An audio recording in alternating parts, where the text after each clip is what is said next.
Bismillahirrahmanirrahim. Assalamualaikum warahmatullahi wabarakatuh. Alhamdulillah, wassalatu wassalamu ala rasulillah wa ala alihi wa sahbihi ajma'in. Semoga semua dalam keadaan sehat dan dalam lindungan Allah Subhanahu wa ta'ala. Baik, kali ini akan saya sampaikan tentang teks negosiasi. Ini kita sering mendengar istilah dari negosiasi. Nah, nanti kita pelajari secara perlahan. Kali ini yang akan kita bahas adalah pengertian dan ciri dari negosiasi. Jadi, tolong disimak dan tolong kalian siapkan buku catatan kalian untuk mencatat agar tidak lupa. Baik. Nah, yang pertama, apa itu negosiasi? Secara etimologi atau secara bahasa, negosiasi berasal dari kata to negotiate atau tulisnya di sini to negotiate, yang artinya merundingkan, membicarakan kemungkinan tentang suatu kondisi dan atau menawar. Jadi itu pengertian dari negosiasi secara etimologi atau secara bahasa. Berikutnya, kalau secara istilah, ini menurut KBBI, negosiasi adalah proses tawar-menawar dengan jalan berunding untuk mencapai kesepakatan bersama antara satu pihak dan pihak yang lain. Jadi, negosiasi itu adalah proses tawar-menawar. Misalkan ada seorang menawarkan sekian dan satunya lagi menawar dengan harga sekian juga. Nah, karena berbeda keinginan, maka di situ harus berunding untuk mencapai kesepakatan. Nah, itulah negosiasi. Berikutnya, mengapa kita harus bernegosiasi? Nah, karena manusia adalah makhluk sosial yang masing-masing individu maupun kelompok mempunyai keinginan ataupun kepentingan yang berbeda-beda. Nah, karena manusia itu makhluk sosial, saling membutuhkan, dan masing-masing itu punya keinginan yang berbeda-beda. Si A pengen ini, si B pengen itu. Nah, karena itulah manusia harus bernegosiasi agar mencapai kesepakatan. Untuk menyatukan keinginan dan kepentingan secara bersama-sama. Jadi itu mengapa kita harus bernegosiasi, yaitu alasannya. Berikutnya, apakah kita bisa menghindari negosiasi dalam kehidupan sehari-hari? Jawabannya adalah tentu tidak. Kehidupan sehari-hari kita pasti ada aktivitas bernegosiasi. Entah bernegosiasi di pasar, bernegosiasi dengan teman, keluarga, guru, masyarakat sekitar, dan lain sebagainya. Misalkan kalau dengan masyarakat sekitar, kita bernegosiasi siapa yang jadi ketua RT misalkan, itu juga masuk negosiasi. Kalau di pasar, ini yang sering di pasar, kita bernegosiasi dengan pedagang dan lain sebagainya. Nah, kemudian berikutnya adalah ciri-ciri teks negosiasi. Yang pertama, adanya partisipan. Siapa itu partisipan? Yaitu pihak yang menyampaikan pengajuan dan pihak yang menawar. Jadi partisipan itu orang yang berada dalam negosiasi, yaitu pelakunya. Namun pada beberapa kondisi, untuk memecahkan konflik atau pertikaian, maka ada partisipan ketiga, yaitu sebagai perantara, penengah atau pemandu. Misalkan kita kenal dengan ada makelar tanah, ada dan lain sebagainya. Nah, itu sebagai partisipan. Atau misalkan seorang yang saling konflik. Misalkan si A dan si B itu bertetangga, namun mereka konflik. Akhirnya ada pihak ketiga sebagai penengahnya, misalkan Pak RT misalkan sebagai penengah antara si A dan si B. Bernegosiasi untuk berdamai, intinya.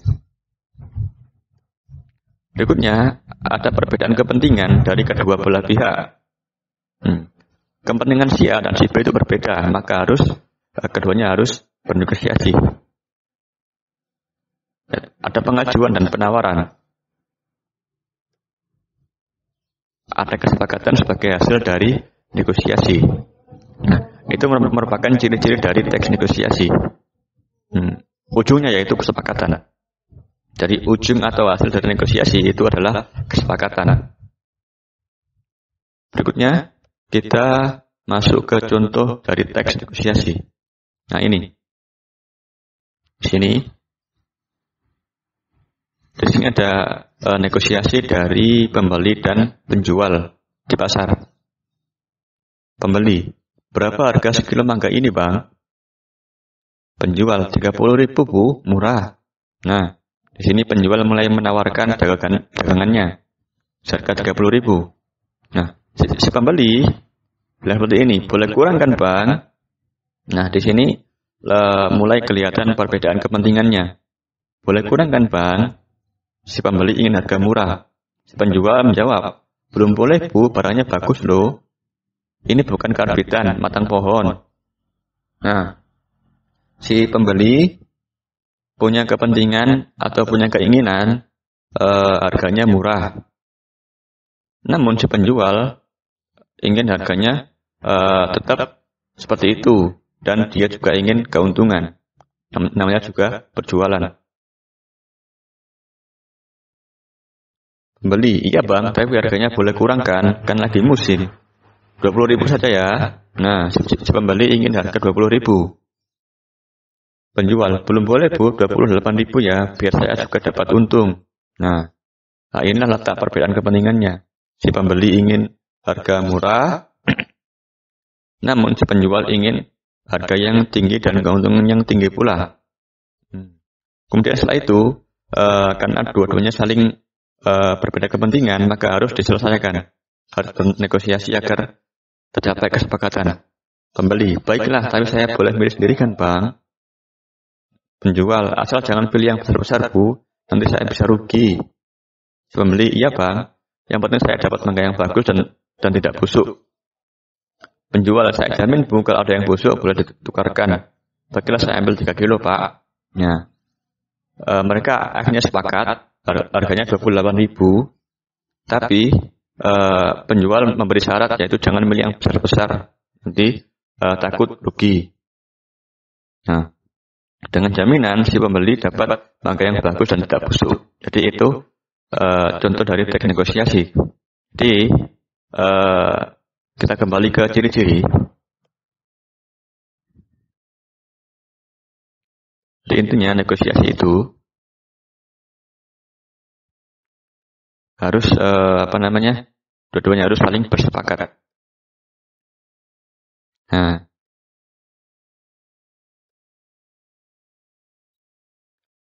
Nah, tadi kita menemukan berbagai ciri-ciri dalam teks tersebut. Adanya partisipan pasti. Dalam negosiasi itu pasti ada partisipannya. Dan minimal 2 orang. Bisa lebih. Kenapa minimal 2 orang? Karena kalau kurang dari 2 orang, tidak mungkin. Tidak mungkin kita bernegosiasi dengan diri sendiri ataupun dengan cermin misalkan. Tidak bisa, pasti dengan manusia pula. Nah, itu kira-kira. Jadi yang kita pelajari hari ini adalah sampai sini dulu, yaitu pengertian dan ciri dari negosiasi.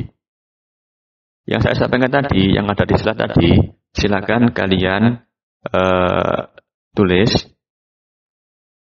dari slide ini, silakan kalian tulis di buku kalian. Kemudian kalian beri nama di atasnya, kemudian nanti difoto dan dikirim di Google Classroom. Jadi itu tugasnya. Kita akhiri sampai sini dulu. Berikutnya kita akan masuk ke jenis-jenis dari negosiasi. Jadi next pertemuan. Baik, mungkin itu yang dapat saya sampaikan. Semoga bermanfaat. Jika ada salah kata mohon dimaafkan.